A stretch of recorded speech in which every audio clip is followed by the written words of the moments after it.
Bienvenue sur Écho d'Afrique. Pandémie du coronavirus en tête de cette édition, rendue au 4 mai 2020, le continent affichait 44 483 cas déclarés de Covid-19 pour 14 921 guérisons et malheureusement 1801 décès dans 53 pays.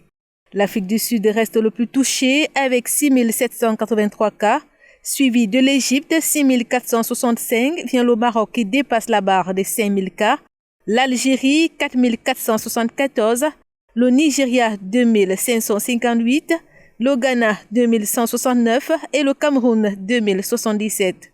Après l'observation des mesures strictes pendant plusieurs semaines pour couper la chaîne de contamination de la maladie, plusieurs pays ont entrepris de les assouplir.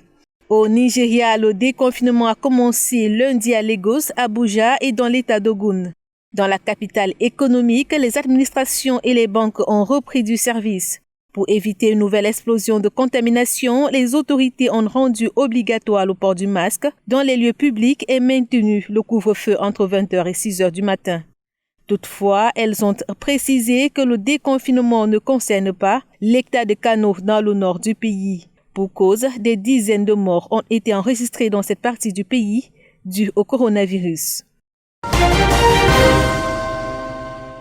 Au Sénégal, les marchés de la capitale doivent désormais s'accommoder aux nouvelles restrictions édictées par le préfet de Dakar, qui sont entrées en vigueur ce lundi. Selon ces nouvelles mesures qui visent à freiner la circulation du virus dans la capitale, les commerces alimentaires ne peuvent ouvrir que 3 jours dans la semaine. Les autres points de vente non alimentaires peuvent quant à eux accueillir les clients uniquement le mardi et le jeudi. Les marchés seront totalement fermés le week-end. Dans le pays, le dernier bilan officiel fait état de 1271 cas positifs. Ce 4 mai, le Sénégal a enregistré son 10e décès de coronavirus, un homme de 58 ans décédé à l'hôpital principal de Dakar. Direction Madagascar, le président André Rajoelina a annoncé le lancement des essais cliniques d'injection à base d'artémisia sur les nouveaux malades du Covid-19. L'objectif, selon lui, est de couper court avec la polémique autour de l'efficacité ou non du remède malgache. Lors de cette sortie pour faire le point sur la gestion de la crise sanitaire du coronavirus dans son pays, le chef de l'État malgache a vanté les bienfaits du Covid organique mis au point par les scientifiques malgaches, censés prévenir et guérir le virus mortel de Chine qui étrangle la planète entière. Pour lui, si ce remède miracle n'a pas encore convaincu le milieu scientifique mondial, Madagascar se félicite des fruits de ce traitement et de l'engouement observé à travers le continent africain. Par ailleurs, pour éradiquer cette épidémie, André Rajoelina a appelé ses concitoyens à suivre les règles édictées depuis le début de la crise sanitaire, à savoir l'interdiction du regroupement de plus de 50 personnes, le confinement à partir de 13h, le port obligatoire de masques et de la reprise des cours pour les élèves en classe d'examen dans la matinée. Des mesures qui s'appliquent aux 3 régions touchées par la Covid-19, Analamanga, Ansi Nanana et la Haute-Massiatra. Et puis la colère du personnel soignant au Kenya, il revendique un emploi permanent et la mise en place de primes de risque pour les agents de santé en première ligne de l'épidémie de Covid-19, dont 465 cas ont été déclarés pour 167 guérisons et 24 morts dans le pays. Face à un gouvernement jusqu'ici insensible selon eux à leurs demandes, les syndicats de personnel soignant sont montés au créneau et ont accordé un délai de 2 semaines aux autorités pour répondre à leurs revendications. Dans le reste de l'actualité au Mali, les résultats définitifs des législatives proclamées la semaine dernière par la Cour constitutionnelle sont au cœur de vives contestations dans plusieurs villes du pays. Lundi, des manifestations ont éclaté dans les communes de Bamako et à l'intérieur contre une dizaine de députés de plus obtenus par le parti présidentiel selon les résultats de la Cour.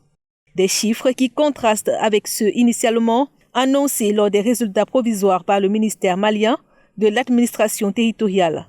Pour certains Maliens, cette non-conformité entre les 2 résultats sonne comme une fraude à ciel ouvert.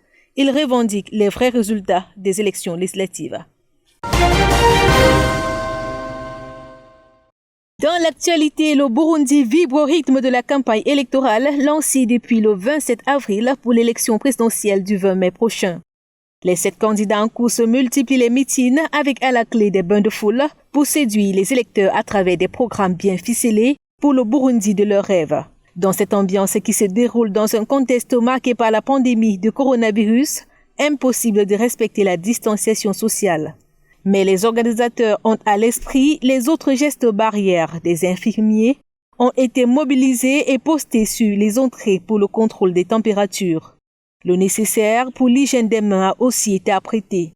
Le Burundi a un taux de contamination relativement faible sur le continent, jusqu'ici 19 cas de coronavirus détectés, 7 guérisons et 1 décès. En Afrique du Sud, le parquet a renvoyé au 23 juin le procès pour corruption de l'ancien président Jacob Zuma, qui devait s'ouvrir ce mercredi 6 mai en raison du coronavirus. Dans un communiqué, les juges ont indiqué que le confinement en cours dans le pays limite les déplacements et les audiences. L'ex-président sud-africain est accusé depuis 2 décennies d'avoir touché environ 216 000 € de pots de vin de la société française Thales dans le cadre d'un énorme contrat d'armement en 1999. Des accusations que refute Jacob Zuma et le groupe d'électronique. Depuis sa première mise en cause, l'ex-président sud-africain a utilisé toutes les voies de recours juridiques possibles pour tenter d'obtenir l'annulation de ses poursuites.